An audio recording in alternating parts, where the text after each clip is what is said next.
everyone, and welcome to Ajima's World. I'm Ajima, and this is my world. Happy holidays to everyone. As I'm recording, this is Christmas Eve, so happy holidays to all my viewers. Thank you, and thank you for joining me. Today I'm going to talk about the 5 reasons I believe people are afraid to travel alone. Okay? Number 1, the number 1 reason, being alone. I can relate to that. Especially if you're a person who's used to doing things with people, hanging out with your friends, hanging out with your girls, being with your partner, traveling alone, especially going to another country alone. Yeah, it could be hard. Okay, so before doing that, if you're not used to traveling, or you're a person who wanna get into traveling alone, you might want to do something like go to another state alone and get a feel for it, because you can do it. But make sure you start doing things alone, because to make you feel a lot better about traveling alone. Okay, because I'm always used to doing things with people, having my friends around me, having my girl with me. So when I started traveling to other countries, it was kind of odd. It was weird, especially when I first started traveling to other countries. I started out with my girlfriend, ex-wife, and we went to like Jamaica and went to Cancun together. So when I finally wanted to go somewhere else and she didn't want to go, she couldn't do it, get the time off. And I just really wanted to do it, and I said, "Hey, I gotta do me."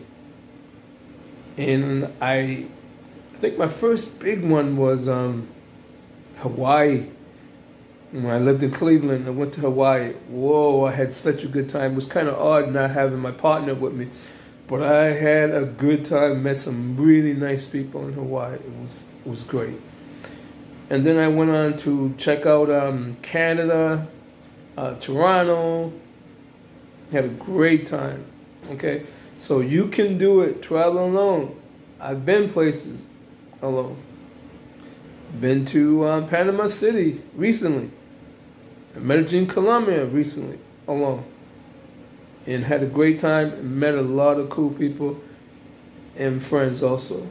Okay, so get over that and do it. Number 2 on my list, not speaking the language. That can be hard. That can be very hard. I don't speak any other languages. Even though I was married to someone for 4.5 years that spoke Spanish, didn't learn Spanish.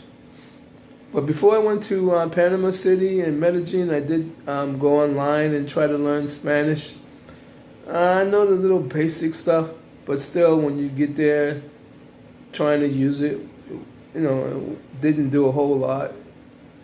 Okay, but there's always a lot of wonderful people that's willing to help you, because I just encountered a lot of people that just came up to me, "Oh yeah, where you from?" And okay, yeah, Spanish, use your Spanish, like cab drivers and stuff that wanted me to use my Spanish, and they wanted to use their English. Okay, so don't let that worry you. You'll meet nice people that will teach you, that will want to help you in exchange for you helping them improve their English.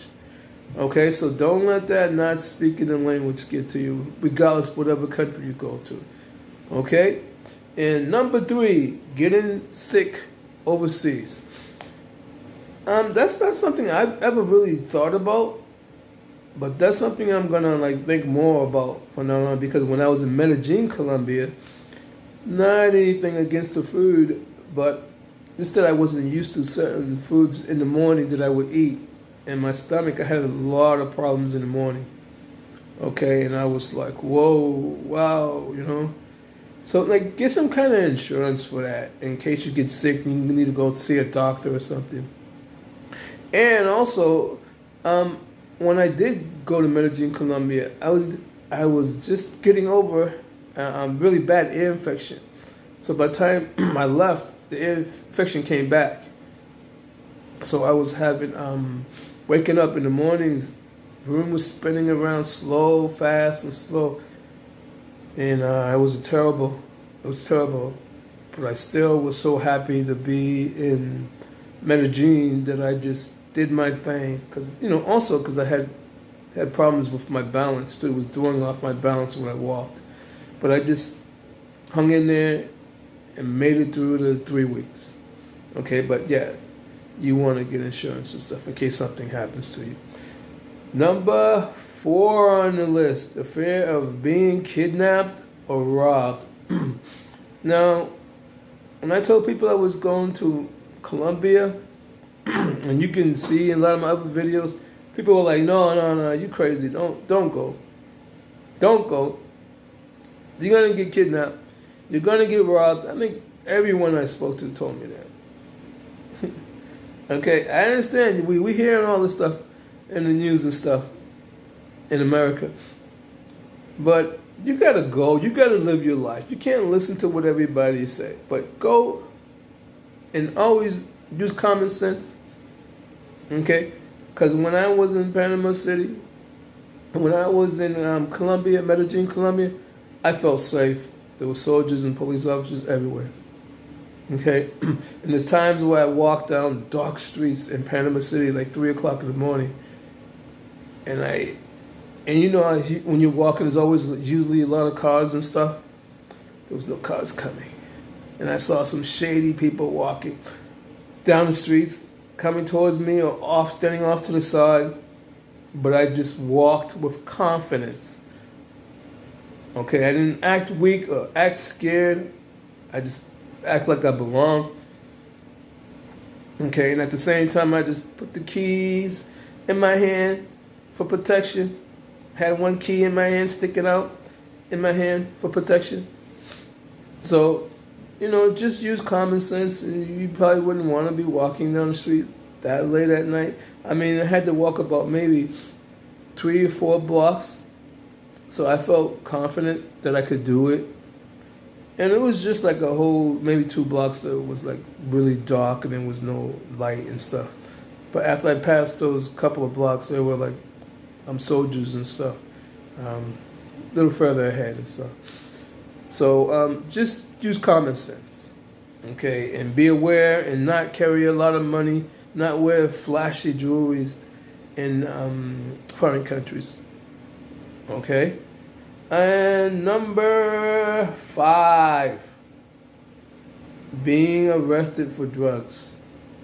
I think people worry about that a lot. I know I worry about that. It does stay in the back of my mind. I mean, I know that I don't use drugs or anything like that, but I worry about when I walk away and I go to the bathroom, sometimes I leave my bag. If someone put something in it, if someone hit a weapon or put drugs in it.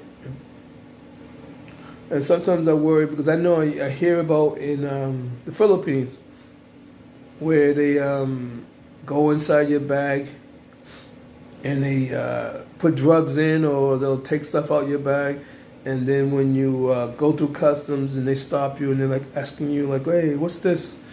So that's just something I worry about, and I'm sure a lot of people worry about.